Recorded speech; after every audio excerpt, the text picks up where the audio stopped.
Terima kasih Anda yang masih terus bersama kami di Sapa Indonesia Pagi dan kami sekarang hadirkan kembali segmen Sehat di Tengah Pandemi.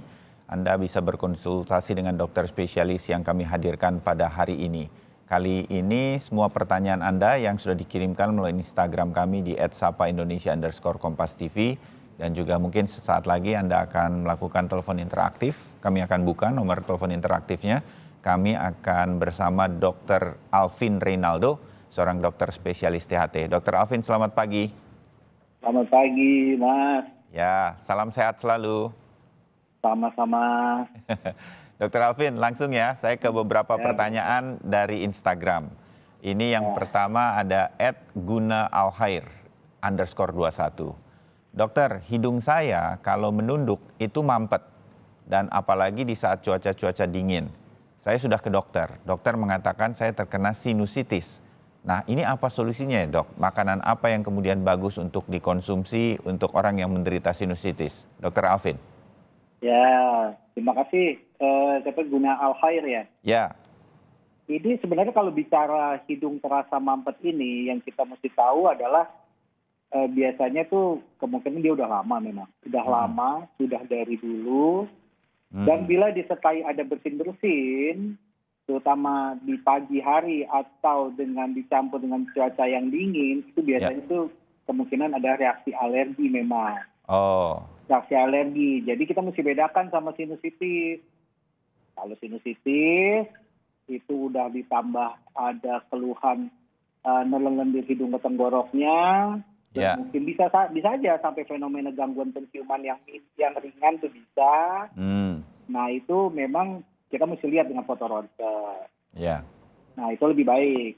Terus untuk ini solusinya adalah udah pasti biasanya kita akan hindari pertama dari faktor alerginya itu. Karena alergi itu bisa menyebabkan sinusitis memang. Faktor alerginya jadi hindari dinginnya sama faktor debunya. Kan itu biasanya tuh 80% lah. Itu biasanya faktornya tuh debu. Jadi debu karena dia alergi itu biasanya karena debunya. Debu-debu di dalam kamarnya, apakah pakai karpet, apa pelihara binatang, itu mesti dihindari lebih baik. Terus kalau masalah makanan, kalau lebih dingin aja, nggak ada kok kalau makanan yang lain sih, kecuali alergi makanan ya. Kalau alergi makanan misalnya kayak udang gitu ya, itu seafood itu sebenarnya lebih ke manifestasi ke kulit. Kalau ini saya lebih ke situ aja. Oh, jadi selama nggak ada alergi makanan, makan apa aja boleh berarti ya Dokter Alvin? Boleh lah, kecuali yang dingin-dingin itu deh. Ya, jadi sedikit konfirmasi, belum tentu kalau kita menunduk terus hidung kita mampet, itu langsung sinusitis, belum tentu ya Dok ya? Belum tentu. Oke.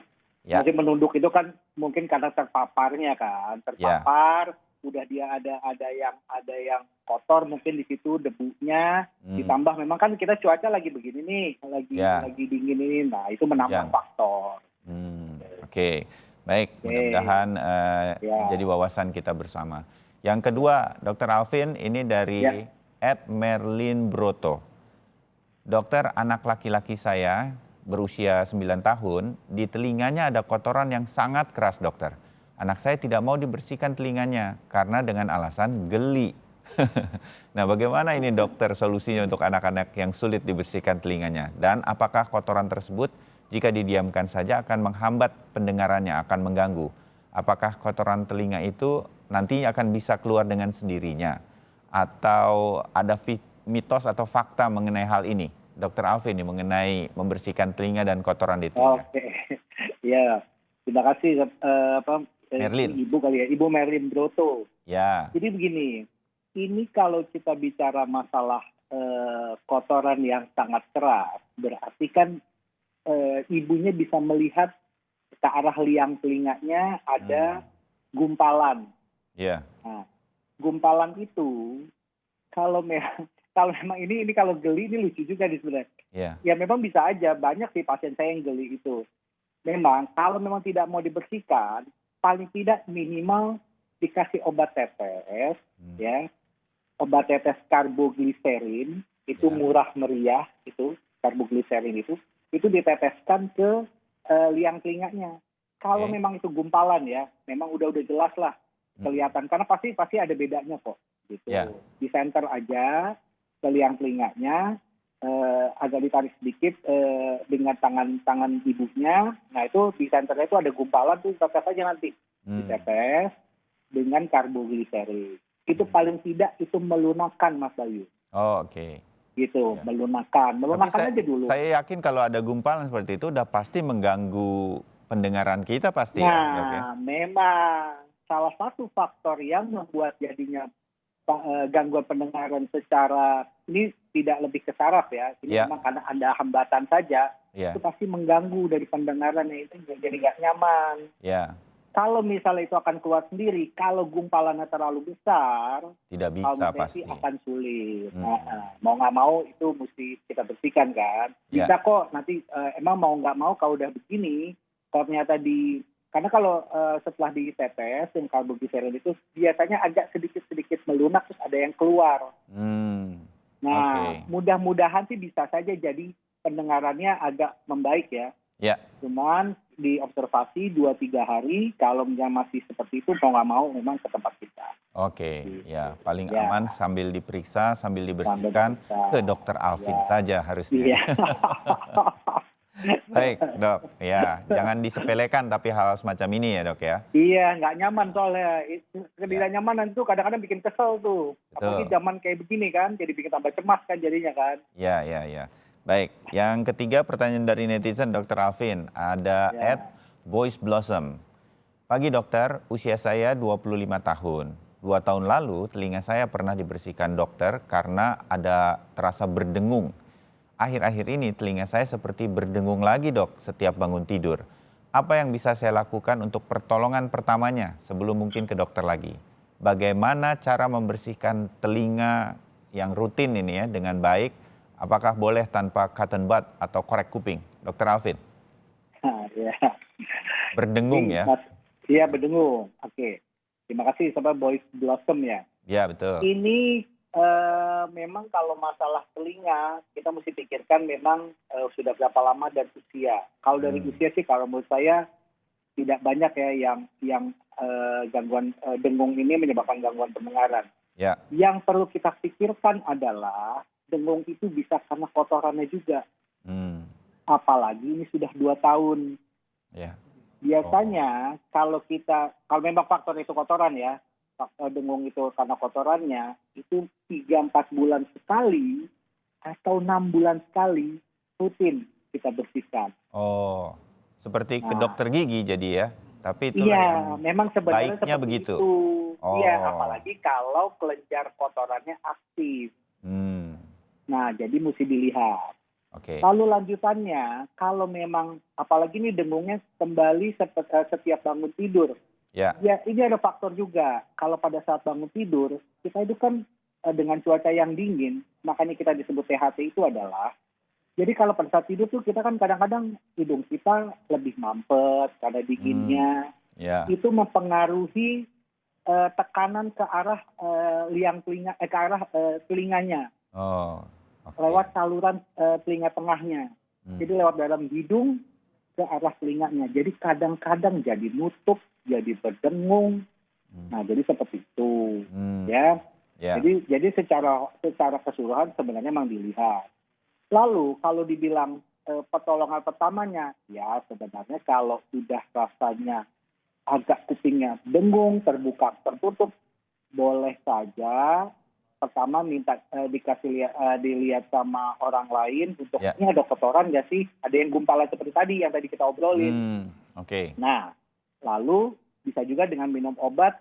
Obatnya itu salah satunya kayak kita bilang mungkin kayak minum obat pilek, ya obat pilek itu aja paling nggak minimal. Sama ada anti radangnya. Ya, tapi setelah itu harus periksakan ke dokter ya. Kalau ada rasa gangguan di telinga, periksakan yang paling penting. Iya. Oh, oke. Ya. Karena kadang-kadang kalau pasien saya ini kalau udah begini-begini nih, kita bisa aja ini ada hubungannya dengan gangguan di bagian saraf, tapi kebetulan di frekuensi rendah. Oh, itu keluhannya tuh bisa sama soalnya. Ya. Jadi akan lebih jelas nanti kalau sudah diperiksa. Sedikit tadi pertanyaan dari Boys ini, kalau mau membersihkan telinga dengan cotton bud atau korek kuping, itu bagaimana yang baik? Ini kan tanpa cotton bud. orang nggak boleh sembarangan kan itu. Kalau kalau dibilang tanpa cotton bud, jadi Iya, kotoran itu kalau tadi kita mungkin kalau Boys Blossom mengikutin, sebenarnya kotoran itu bisa keluar sendiri sebenarnya. ya, Jadi dengan proses mengunyah gitu ya, dengan adanya kita dengan perubahan suhu Mas Bayu, nah itu ya, kadang tuh kita kalau kotoran sedikit sih oke lah, itu bisa keluar.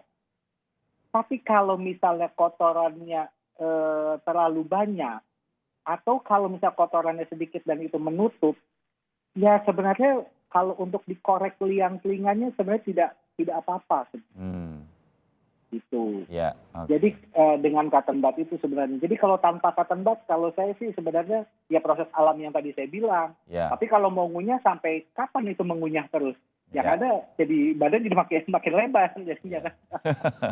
Memang harus ada alat-alat bantu, tapi Ada alat bantu tetap sedikit harus lah. hati-hati untuk memasukkan Hati-hati, itu saja alat-alat tersebut. sebenarnya. Oke. Iya, betul. Ya, terima kasih Dokter Alvin. Nah, ini Ya, mungkin pertanyaan terakhir dari netizen yang kami minta tolong dijawab oleh Dokter Alvin. Dari ya. @susantimusi451. Pagi dokter, beberapa bulan terakhir ini tenggorokan saya gatal terus. Ada dahaknya, tapi tidak batuk. Jadi rasanya serak terus. Saya sudah mengkonsumsi obat-obatan herbal, sudah juga obat apotik sejenis antibiotik, tapi tidak sembuh juga. Mohon solusinya dokter, saya ini kenapa dan harus apa? Dokter Alvin. Oke, terima kasih Santi Musi. Ya, Ini kalau bicara udah hitungan sudah lama tenggorokan gatel, ini juga nggak jauh lagi dari faktor alerginya. bisa Faktor lagi alergi juga, tapi iya, jatuhnya ke tenggorokan begitu ke ya. tenggorokan. Itu kita mesti pikirkan pertama alerginya. Ya, Jadi misalnya balik-balik lagi di sekitar ininya dengan berdebu atau kayaknya agak kotor, terus kita kan kehirup terus, itu kan kita nyambung kan THT itu. ya, Dari hidung kehirup terus ke tenggoroknya, atau langsung ke tenggoroknya. oke. Itu bikin gatel. Terus ada dahak, itu karena stimulasinya kan. Stimulasi dari si alerginya itu, jadi dia ngeluarin dahak. Oke. Nah, jadi dia ngeluarin dahak. Terus kalau misal dia menjadi serak, ya akhirnya kadang-kadang pita suara itu juga kadang-kadang agak bengkak tuh kalau misalnya sedikit agak bengkak. Ditambah kalau di daerah perkotaan itu sebenarnya nih ngomongnya sih penyakit orang metropolitan lah misalnya. Ya. Itu gas asam lambung naik tuh. Oh. Gas asam lambung naik itu membuat jadinya ya karena jenis makanannya itu bikin jadi kadang tuh juga mengganggu pita suara, jadi dia juga bengkak. Itu bikin juga tuh ke daerah tenggoroknya itu juga. Itu nyambung itu semua Mas Bayu. Jadi. Oh ya. Jadi kalau saya bilang ini adalah selain alergi, obat kalau dibilang anti radang boleh, nggak perlu antibiotik. Paling kalau saya tuh nambahin obat-obat kayak obat asam lambung. Nah, jadi banyak tuh asam lambung. Jadi minumnya tuh setengah jam sebelum makan. Contohnya itu kayak omeprazol tuh boleh ya saya sebutin kali ya. Ya, omeprazol. boleh. Nah itu tuh seperti itu. Mungkin tuh udah obat-obat di pasaran lah kali. Oh ya. Baik, Dokter Alvin. Mudah-mudahan makin membaik nih nanti Ibu Susanti karena bisa jadi alergi. Hindari saja kemungkinan alergi seperti debu dan lain-lain. Begitu kan Dokter Alvin? Ya, makanannya juga mesti dipikirin masalah kurangin yang berlemak, berminyak. Nah itu kurangin lah. Terlalu berbumbu itu mesti kurang. Iya, baik. Terima Kopi kasih Dokter apalagi Alvin. kalau udah kopi ya. Baik, Dokter Alvin, terima kasih untuk jawaban-jawaban untuk netizen kita, pemirsa yang sudah mengirimkan pertanyaan di Instagram. Kita jeda dulu Dokter Alvin, nanti kita kembali lagi untuk menjawab line telepon interaktif. Kami segera kembali.